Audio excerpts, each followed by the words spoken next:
Hi Scorpio, this is Job. Welcome pa sa ating channel. By the way, Scorpio, this is your timeless reading. Gamitin ng reading na ito bilang gabay lamang.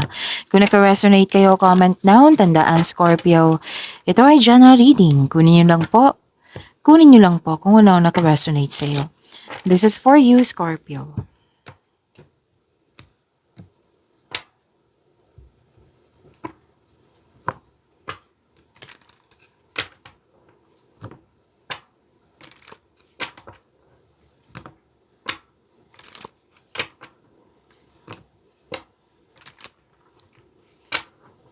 Para po ito sa iyo, Scorpio.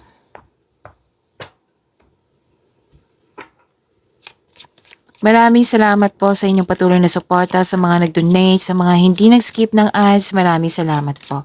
Sa mga hindi pa nag-subscribe, subscribe na po kayo at click bell notification para malaman nyo na may bago tayong video. Para sa mga gustong magpa-reading po, comment po kayo ng personal reading. Again, comment kayo ng personal reading and check my reply sa comment section. Scorpio, togetherness, bonding, meeting, reunion, special event, public event, community, yan. Yan yung nakikita ko, grupo ng tao. At, pwede nag-observe ka sa isang tao, sa isang sitwasyon, sa isang bagay ba? Pwede din ibang tao to, nag-spy sa'yo. Pwede may taong malapit sa'yo na mahilig magmanipula. Oh, so, alam mo to, kung sino to. Basta marunong lang kayong makinig sa inyong intuition po.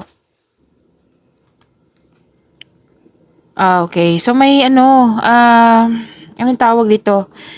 Huwag mo to kayo maniwala agad sa chismis. Alamin nyo muna kung totoo ba ito or hindi. Kasi mukhang nasaktan ka or na-disappoint ka sa sinabi. Oo. At nakikita ko dito may exciting na ganap. May nag-uusap na magkakapatid.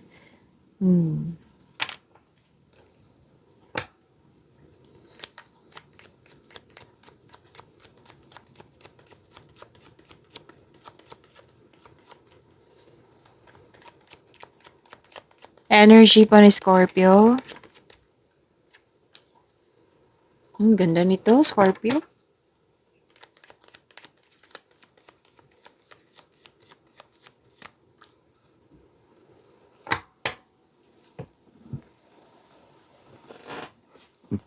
Excuse me, kailangan ko lang mag-burp.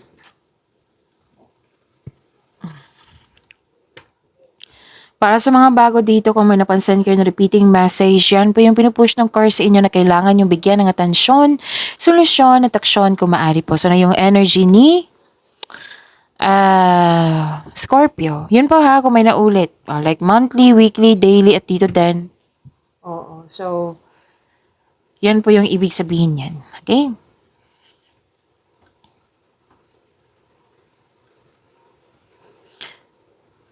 Attention. May nagbigay ng attention sa iyo, may nagbigay ng love sa iyo, nagkaroon ng growth, nagkaroon ng expansion, nag-aalaga ka ng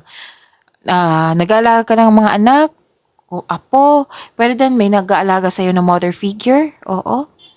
It might be may malaking influence yung isang mother figure sa iyo. Tapos, nagkaroon ka ng time for yourself.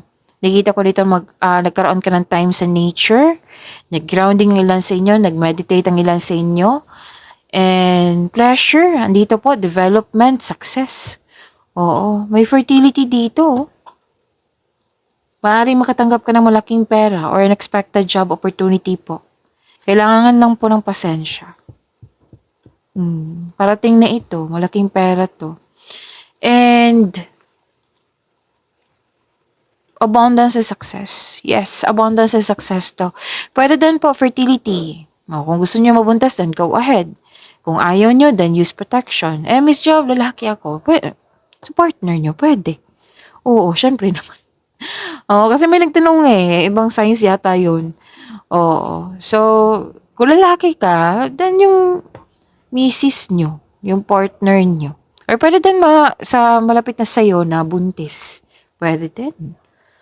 So, abundance sa success po. Be happy with the results of your action. Yes. Remember to practice self-love, sabi ng yung card.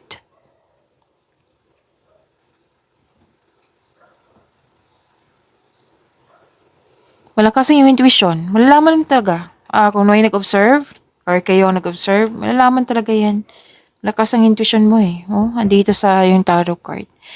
And dalawang card mismo nagsabi dito na malaki ang influence ng isang babae. Pwedeng ikaw to, pwedeng siya. Nag-aaral ang ilan sa inyo. Self-study, pwedeng nagpa-enroll, pwede. Awareness, may nang dahil sa pag-observe, yung sinabi ko kanina, may natuklasan. Oh, andito din eh. May malalaman ka sekreto mula sa isang tao.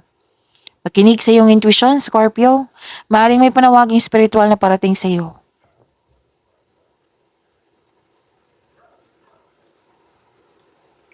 So this card advise you na clear your mind. Clear your mind kasi pwede marami kang iniisip po. Scorpio, naghahanap ka ng sagot sa inyong mga katanungan, solusyon sa inyong problema. Sabi ng card, nasa iyo na. Trust your own counsel first. Mas piliin yung pong magtiwala sa inyong sarili, sa inyong intuition, kaysa mag-overthink or overanalyze.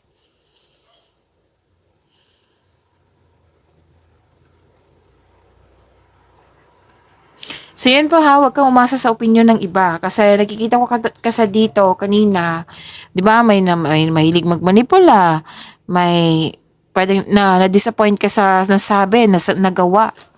Oh, magtiwala sa inyong, sinabi ng card, magtiwala sa inyong sarili, sa inyong talino, huwag kang umasa sa opinion ng iba, trust yourself. Nakinig sa inyong intuition, take chances, kasi malakas yung intuition, no? Ang ganda, claim niyo po, Scorpio.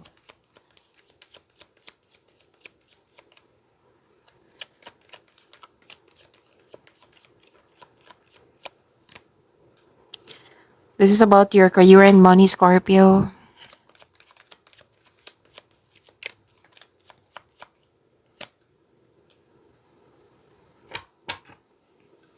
Dalawang card mismo nagsabi dito na may togetherness. Celebration, togetherness, meeting. Dito din pala. Okay, so may meeting, reunion, special event, community. Pwede din community to. May nag-celebrate. Pwede din collaboration to. Scorpio.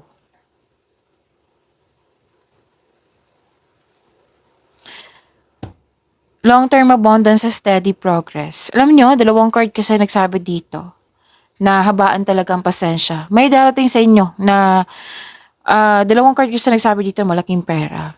Na medyo naiinip ka. Pwede excited. Oo. So, darating din yan.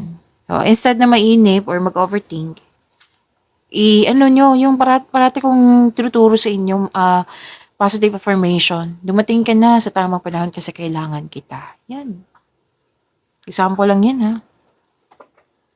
Depende na sa yan kung paano ka mag-affirm. Yan. Like for example, magiging successful ako. Darating na to ngayon. Yan.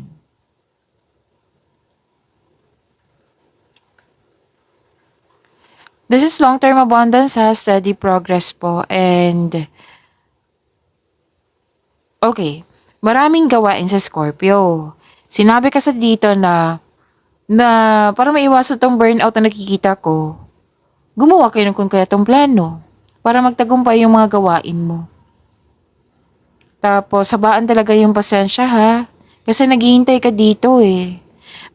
Sinabi naman ng card nyo dito na magbubunga ng masaganang resulta kung hayaan mo lang itong magbunga. Continue to take steady action on your goals while remaining patient and be realistic about your expectation. I think na dumating na to ngayon. Ilan sa inyo. Kasi nag-celebrate ang ilan sa inyo eh.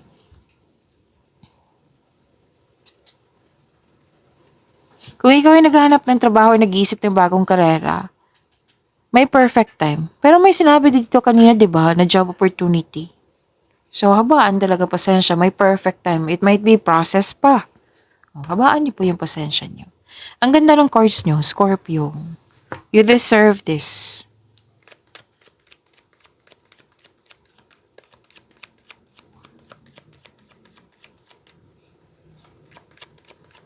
Love life, self-love, partnership, and romance ni Scorpio. By the way, Scorpio, may upload tayo kanina ha na love reading nyo. Oo. So baka gusto nyo panoorin.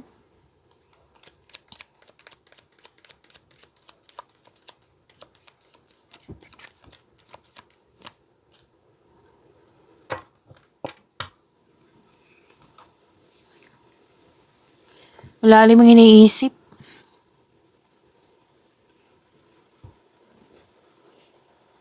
Nawalan ng gana ba? Or bored? Boredom to. Okay. Sa mga single po, may parating kasi ng love and romance dito. Pwedeng nasa harap mo na ha. Pero, naiisip mo dito na aminado ka mismo na hindi ka pa naka-move forward. Pwedeng may trust issue pa kayo, hindi kayo naka-move forward nang dahil sa mga nangyari na hindi mo nagustuhan noon. Oh. Kumbaga, nag-decide ka dito, gusto ko sana, pero ayaw ko ng commitment. Gusto ko unahin yung sarili ko. Yan yung nakikita ko. Kung gusto mong pumasok sa relasyon na ito, kailangan kasi na forgiveness. Pwede sa sarili mo, forgive yourself, forgive this person, forgive the situation. May nag-comment sa akin, I don't know kung ano to, nakalimutan ko yung sign Paano ko siya patawarin kung hindi naman siya humihingi ng tawad? You can forgive the person through your mind and heart. Kung may trauma, huwag pilitin kasi healing is, process yan. Minsan madali, minsan mahabang panahon. So, you can forgive the person through your mind and heart. Ipagdasal mo. Kausapin mo si God. God, pinatawad ko na si ano. Gusto ko kasi yung patawarin yung sarili ko, yung sitwasyon para makamove forward na ako. Para maging handa na ako sa bagong pag-ibig. Yan. Depende na yan sa'yo.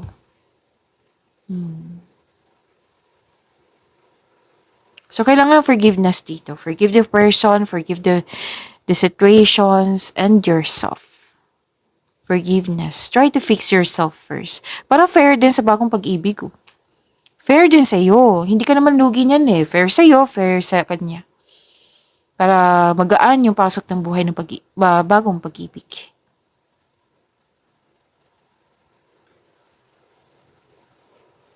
Sa mga relasyon sa buhay mag-asawa, pwedeng may alok ka or may alok siya sa'yo.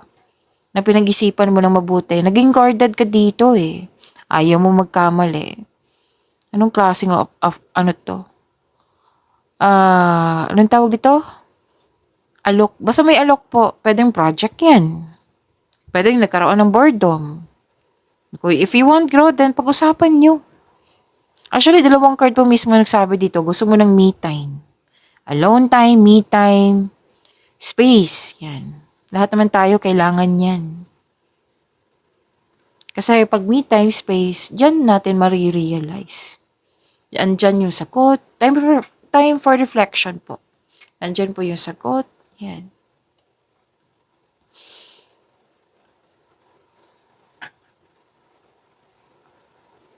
Para sa mga single po, yun nga, perfect time sa inyo na maglaan ng oras. Oo. Na dalawang card kasi nagsabi ito, inayawan mo talaga. Ayaw mo na magkaroon ng relasyon. And para sa mga relasyon, space to. Space para makapag-isip, makapagpahinga. Para, spending some time apart from a partner or from a person can enable to come back together stronger than before. Para pagbalik mo, stronger na. May solusyon na. Nasa mood ka na. Kasi may boredom kasi dito. It might be malalim talaga yung iniisip mo. Soul searching kasi to